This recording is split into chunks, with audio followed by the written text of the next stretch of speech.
paroasy Masinday Vincent de Paul, cathédrale Tolaniary. Laika mandray andraikitra araka ny rafitra ao anatin'ny fiombonana entan'ny fitiavana.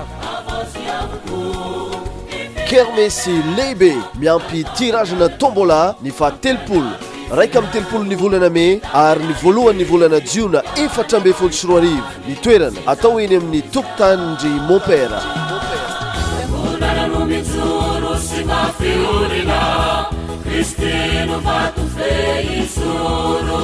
Ny tirage ny tombola dia ho atao ny voalohany ny volana Jiona 2024 amin'ny 3 ora tolakandro.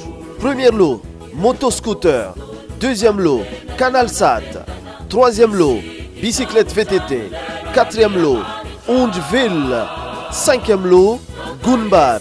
Lo zaraina maro isan-karazany, ny vidiny billet $2,000.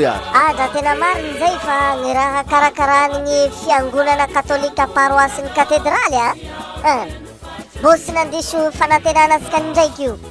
Misy stand sy ny kilalao maro isan-karazany toy ny toraka kapoka, cheval de bois, tir au but, enveloppe surprise, Sin6. Point de vente, librairie catholique Bazar B, Monsieur Feno, Apitan Bron Fuktan Tanabao, Cyber Emi Service Bazar Kely, Cyber Lafa Bazar Kely, Rama Shop, en face ni Beni, Koa Azadinoir, Kermes Lehibe, zay isy fisariana tombola, ny fahatelopolo, raika amin'ny telopolo ny volana May, ary ny voalohany volana Jiona 2024 eny amin'ny tokotanindry Montpera. Koa dia manentana antsika rehetra mba handray anjara satria hery ho an'ny fiangonana izany.